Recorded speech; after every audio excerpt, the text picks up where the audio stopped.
One of the biggest mistakes people make when trying to understand love is assuming that everyone experiences it the same way.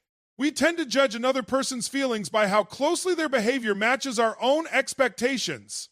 If someone texts frequently, expresses emotions openly, seeks closeness, and constantly reassures us, we interpret that as love. If they become distant, need space, or struggle to communicate their emotions, we often conclude the opposite. But human psychology is far more complex than that. When it comes to avoidant individuals, love rarely follows the script that most people expect.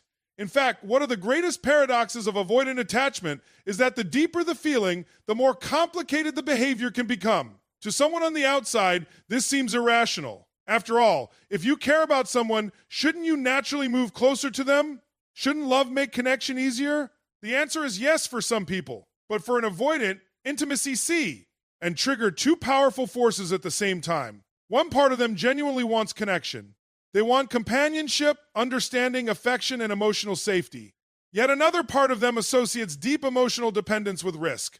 Somewhere in their psychological development, they learned that relying too heavily on others could lead to disappointment, loss of freedom, rejection, or emotional pain. As a result, love doesn't simply activate desire, it activates fear. This is why many people become confused when dealing with an avoidant partner. The relationship appears to move forward, feelings grow stronger, and then suddenly the avoidant pulls back. The natural reaction is to assume they have lost interest. But in many cases, what has actually happened is that the relationship has become emotionally significant enough to trigger their protective instincts. Think about that for a moment. The very thing they want is often the very thing that scares them. This interior, internal conflict creates behavior that can look contradictory from the outside. They may crave your presence and then suddenly need distance. They may enjoy deep conversations and then become emotionally unavailable for a period of time. They may feel deeply connected to you while simultaneously struggling with the vulnerability that connection requires. What makes this dynamic difficult is that most people interpret behavior literally. We see distance and assume a lack of care. We see hesitation and assume a lack of commitment. We see silence and assume emotional absence. But psychology teaches us that behavior is not always a direct reflection of feeling. Sometimes behavior is a reflection of fear. An avoidant person's withdrawal is not always an attempt to escape another person. Sometimes it is an attempt to escape the discomfort happening inside themselves. That distinction changes everything. Now, this does not mean every avoidant behavior should be excused or romanticized. Emotional unavailability can still create pain. Healthy relationships still require communication, accountability, and mutual effort. Understanding someone's psychology is not the same as accepting unhealthy treatment. But if your goal is to understand what love looks like through the lens of avoidant attachment, you must learn to separate emotional struggle from emotional indifference. The truth is that avoidants often express love less through dramatic declarations and more through quiet internal battles that nobody else sees. They are wrestling with the tension between self-protection and connection, between independence and intimacy, between the safety of emotional distance and the risk of being truly known. And when someone continues showing up despite that conflict, when they continue engaging despite the fears that tell them to retreat, something important is happening beneath the surface. Because love is not always revealed by how easily someone moves toward you. Sometimes it is revealed by the fact that they keep trying to move toward you despite everything inside them telling them not to. And that is where understanding begins.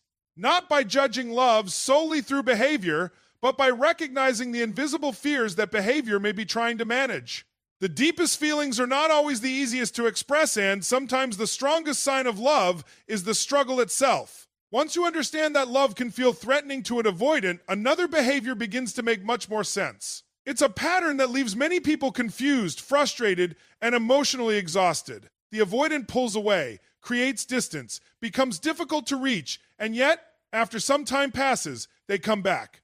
For many people, this behavior appears inconsistent. It feels like mixed signals. One moment they seem invested, the next moment they disappear, and then somehow they reappear as though the connection never fully left their mind. The question becomes, if they wanted distance, why return at all? The answer lies in understanding the internal conflict that drives avoidant attachment. Most people assume that emotional withdrawal means emotional detachment, but these are not always the same thing. Emotional detachment means the connection has lost significance. Emotional withdrawal often means the significance of the connection has become difficult to manage. When an avoidant begins developing strong feelings, the relationship starts demanding something they are not naturally comfortable giving. Sustained vulnerability. As long as things remain casual, they can enjoy connection without feeling trapped by it. But as emotional investment deepens, so does their awareness of risk. Suddenly, the relationship is no longer just a source of comfort. It becomes a source of uncertainty. And uncertainty creates anxiety. What many people fail to recognize is that distance does not automatically erase attachment. Physical separation does not necessarily create emotional separation. In fact, for avoidance, stepping back often gives them temporary relief from the pressure of intimacy, but it does not eliminate the bond itself. This is why they frequently return.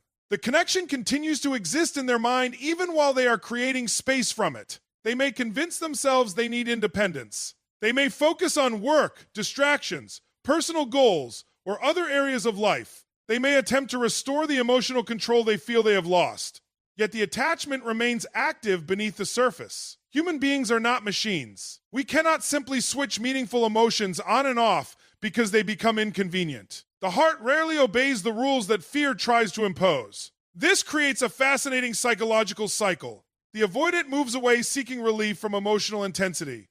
The distance provides temporary comfort, but over time, another reality emerges. The comfort of distance begins to collide with the discomfort of absence. They start missing the conversations. They start remembering the connection. They start thinking about the person who understood them.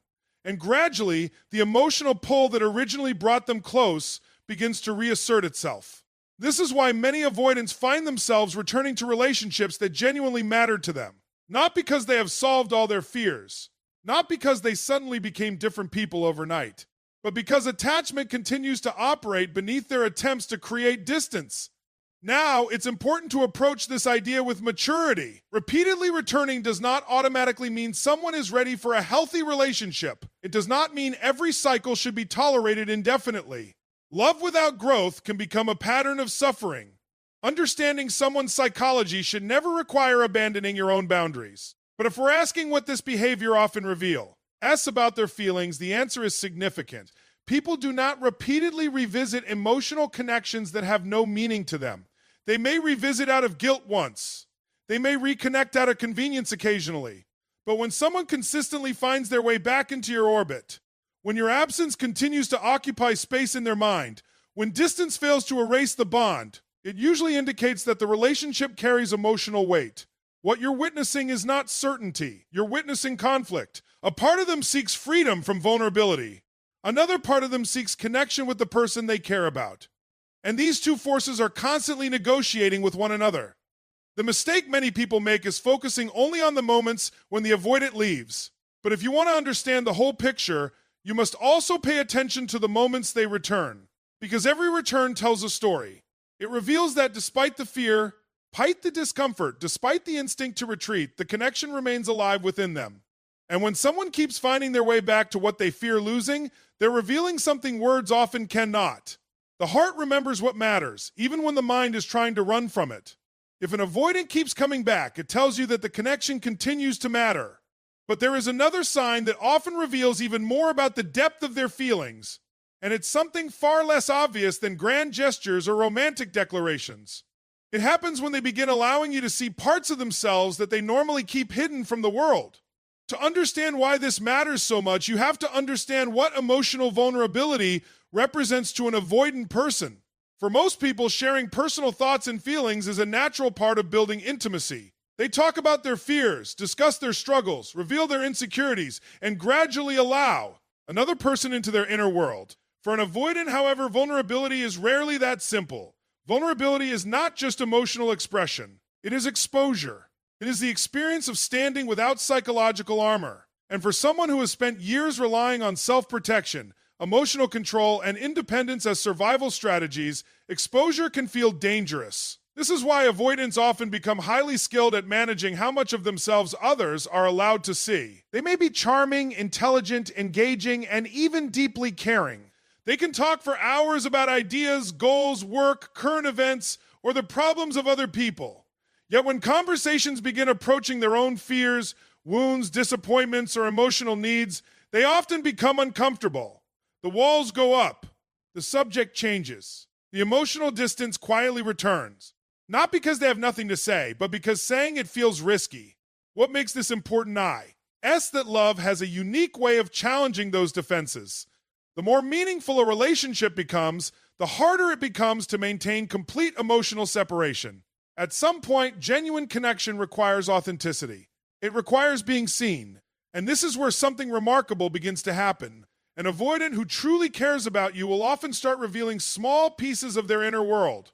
Not all at once, not dramatically, not through a sudden emotional breakthrough. Usually it happens gradually. They might tell you about a painful experience from their past. They might admit a fear they rarely discuss. They might reveal a personal insecurity hidden beneath their confidence. They might share a disappointment, a regret, or a struggle they normally carry alone. To many people, these moments seem ordinary, but psychologically, they are anything but ordinary. For an avoidant, every act of genuine vulnerability involves trust. Trust that they will not be judged. Trust that they will not be rejected. Trust that their openness will not be used against them. Trust that emotional closeness is safe. Think about what is happening beneath the surface.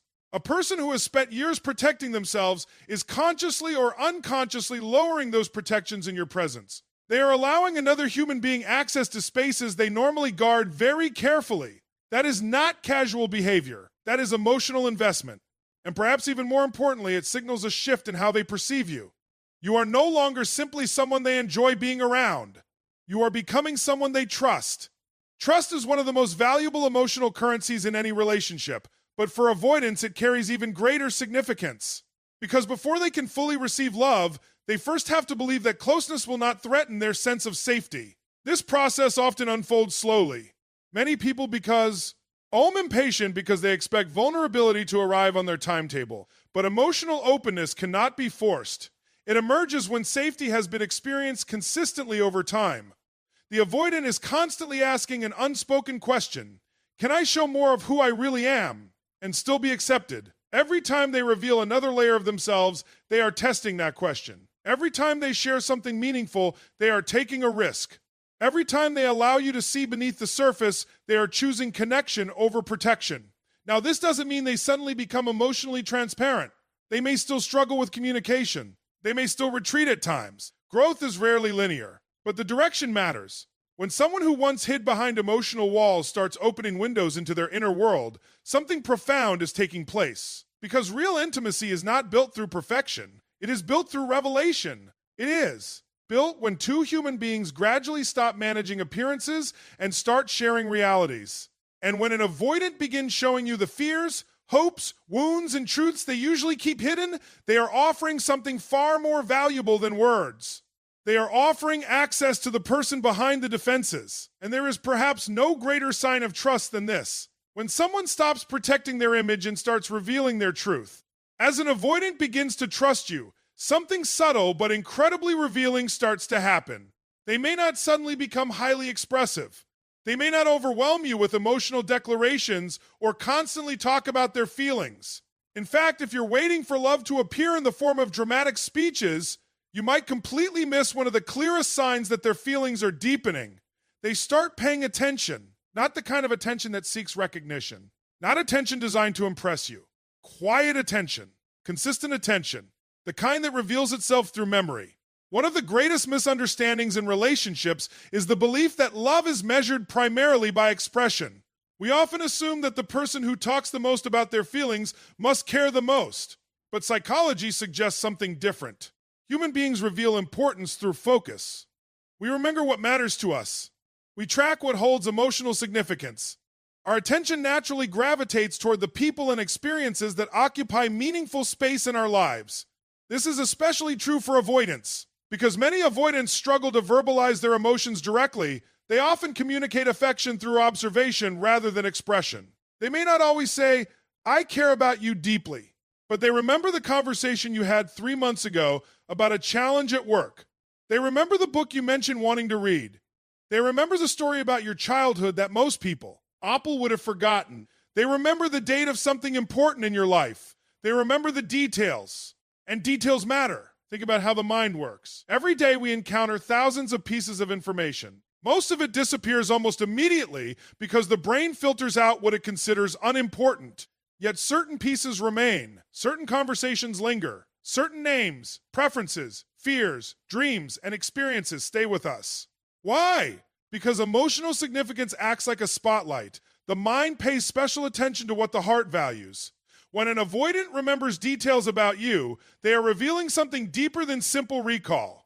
They are showing that your experiences have become integrated into their internal world. You are no longer existing at the edge of their awareness. You have become part of the landscape they carry with them. And what's fascinating is that they often do this without realizing how much it reveals. You might casually mention a goal one day, and weeks later they ask how it's progressing. You might share a frustration, and months later they remember exactly why it mattered. You might tell them about a small preference, and they quietly incorporate it into future interactions. These moments can seem insignificant on the surface, but relationships are rarely built on grand moments alone.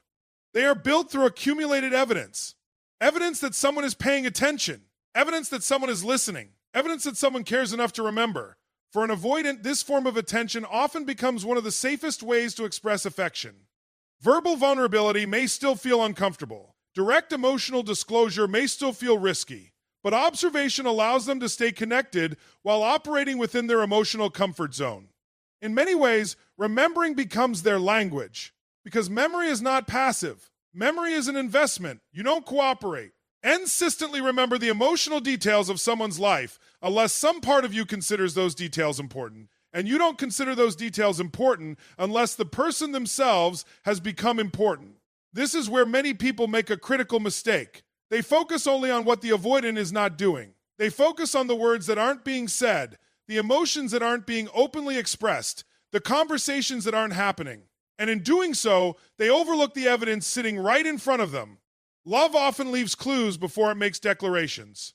It reveals itself through attention before it reveals itself through certainty. Now, of course, remembering details alone is not enough to sustain a healthy relationship. Relationships still require communication, effort, and emotional growth. But when we're looking for signs that an avoidant's feelings are becoming deeper, this behavior carries tremendous weight, because attention is one of the purest forms of value we can offer another human being. We live in a world where attention is constantly fragmented. Everyone is distracted. Everyone is multitasking. Everyone is mentally somewhere else. Yet when someone consistently remembers your fears, your goals, your stories, your struggles, and your dreams, they are giving you something extraordinarily rare. They are giving you a place in their mind. And long before some people find the words to say, "I love you," they have already been saying it through what they refuse to forget. Because in the end, the heart reveals its priorities through attention, and what someone remembers tells you exactly what they cannot easily let go of. When an avoidant begins paying close attention to your life, remembering the details that matter, and allowing you into parts of their inner world, something even more significant starts to unfold. You begin to see a battle taking place not between you and them, but between who they have always been, and who they are trying to become. This is where love becomes visible in a way that goes far beyond feelings. Because feelings are powerful, but feelings alone do not transform people. Transformation happens when someone chooses to act differently despite the pull of old habits.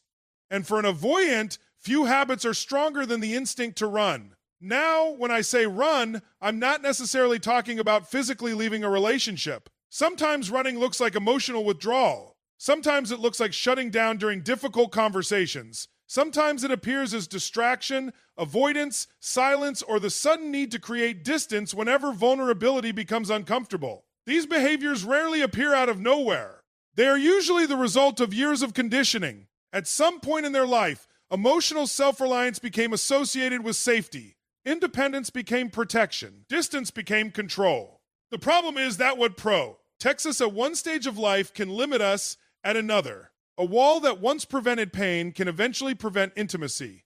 A defense mechanism that once created safety can eventually create loneliness. And this is the dilemma every avoidant eventually faces when they truly care about someone. The very strategies that help them feel secure begin threatening the connection they value. This creates a crossroads. One path leads back to familiar patterns. The other path leads toward growth.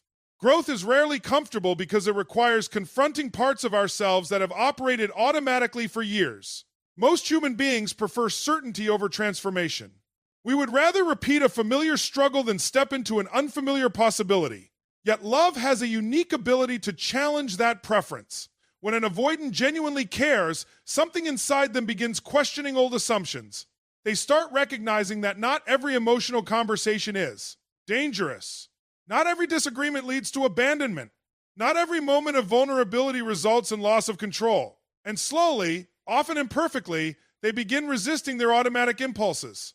Maybe they stay in a difficult conversation a little longer than they normally would. Maybe instead of disappearing after conflict, they send a message. Maybe instead of pretending they are unaffected, they admit that something hurt them. Maybe instead of creating distance immediately, they tolerate the discomfort of staying connected. To an outside observer, these actions may seem small, but psychologically, they are enormous. Because what you're witnessing is not behavior. You're witnessing courage. Courage is not the absence of fear. Courage is movement despite fear. And every time an avoidant chooses connection over retreat, vulnerability over protection, honesty over avoidance, they are practicing courage. This is one of the most important truths about him. Healthy relationships. Growth is often more meaningful than perfection. Many people spend so much time looking for flawless behavior that they miss evidence of genuine effort. They expect instant change. They expect complete emotional mastery. They expect years of conditioning to disappear the moment love enters the picture. But human beings do not evolve that way. Real change is incremental. Real change is messy. Real change happens through repeated decisions that gradually reshape identity. An avoidant who is fighting their instinct to run is not merely expressing affection. They are actively rewriting psychological patterns that may have guided their behavior for decades.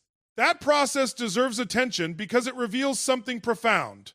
People do not willingly challenge deeply rooted defenses for things that do not matter. They challenge them for things they are afraid to lose. And that distinction is critical. The goal is not to celebrate inconsi. Stensi. The goal is not to excuse unhealthy behavior. Accountability still matters. Boundaries still matter. Mutual effort still matters. But when you're trying to understand whether an avoidant truly loves you, don't just look at where they struggle. Look at where they are stretching. Look at where they are trying. Look at the moments when they choose a response that is different from their old pattern, because those moments reveal the direction of their heart. Anyone can move toward connection when it feels easy. The deeper test is what happens when connection feels uncomfortable, vulnerable, and uncertain. And when an avoidant repeatedly chooses to stay engaged despite every instinct telling them to retreat, they are revealing something powerful. Love is no longer just a feeling they experience, it is becoming a commitment strong enough to challenge the fears that once controlled them. When an avoidant begins fighting the instinct to run, staying present during the difficult moments and challenging patterns that once kept them emotionally protected, a deeper shift eventually starts to emerge. It is a shift that often goes unnoticed at first because it doesn't always arrive through dramatic declarations or grand romantic gestures. Instead, it reveals itself through something far more meaningful: the way they begin to think about the future. This is where the conversation moves beyond attraction. It moves beyond chemistry. It even moves beyond emotional attachment. Because there is a profound difference between wanting someone in your life today and envisioning them as part of your life tomorrow. And for an avoidant, that difference carries enormous psychological weight. One of the defining characteristics of avoidant attachment is the value placed on independence. For many avoidants, self-sufficiency is not simply a preference, it becomes part of their identity. They learn to rely on themselves. They learn to manage problems alone. They become comfortable making decisions without needing emotional input from others. Over time, autonomy becomes intertwined with safety. This is why future planning can feel surprisingly vulnerable. When you include another person in your future, you are acknowledging something important. Their presence matters. Their choices matter. Their existence is no longer separate from your own vision of what lies ahead. That requires trust. It requires emotional investment. And perhaps most importantly, it requires acceptance of uncertainty. Because the future is never guaranteed. When avoidants keep relationships emotionally compartmentalized, they maintain a sense of control. They can enjoy connection while preserving psychological distance. But when they start imagining future experiences with someone, that distance begins to disappear. Suddenly, the relationship is no longer confined to the present moment. It becomes part of their long-term thinking. AY notice it in subtle ways. They begin talking about events months from now and naturally assume you'll be there. They discuss goals and include you in the conversation. They mention places they want to visit together. They ask questions about your long-term plans because your future has become relevant to theirs. They start considering how decisions might affect both of you rather than only themselves. These moments can appear ordinary, but psychologically they represent a major transition. Remember, throughout this journey, we've seen how avoidants often struggle with closeness. We've seen how they pull away when vulnerability feels overwhelming. We've seen how trust develops slowly and how emotional defenses can remain active even when strong feelings exist. Yet despite all of that, something remarkable happens when love deepens. The future begins making room for another person. And that is significant because our vision of the future is one of the most protected spaces within the human mind. Think about it. The future is where our hopes live. It is where our goals exist. It is where we place our ambitions, our plans, our dreams, and our sense of direction. We do not casually invite people into that space. We reserve it for what we value. We reserve it for what matters. This is why future-oriented thinking often reveals more about commitment than present emotions alone. Anyone can enjoy a connection in the moment. Anyone can feel excitement, attraction, or affection during favorable circumstances. But when someone begins organizing part of their future around your continued presence, they are communicating something deeper. They are saying, consciously or unconsciously, I expect you to matter tomorrow. And that expectation is powerful, because love at its core is not merely an emotional experience. It is an act of inclusion. It is the willingness to allow another person to occupy space within your plans, your priorities, and your vision of what life could become. For an avoidant, this may be one of the clearest indicators that their feelings have moved beyond fear. The fear may still exist. The discomfort may still appear from time to time. Growth is never perfectly linear, but the direction has changed. Instead of protecting a future that belongs only to them, they are beginning to imagine a future that includes someone else.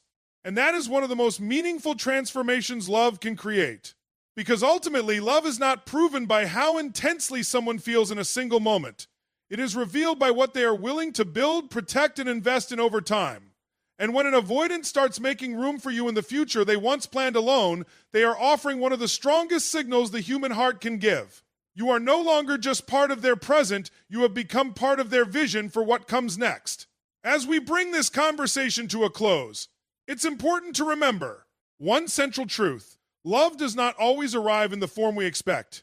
We live in a world that often teaches us to recognize love through obvious signals, constant communication, effortless vulnerability, and clear emotional expression. But human beings are far more complex than that. And nowhere is that complexity more visible than in the heart of an avoidant person. Throughout this journey, we've seen that when an avoidant truly loves you, the signs are often subtle. They may pull away, yet keep returning. They may struggle to express their emotions, yet slowly reveal pieces of their inner world. They may not always speak the language of affection fluently, but they pay attention, remember the details, and begin fighting the very fears that once controlled them. And perhaps most importantly, they start making room for you in a future they once imagined only for themselves.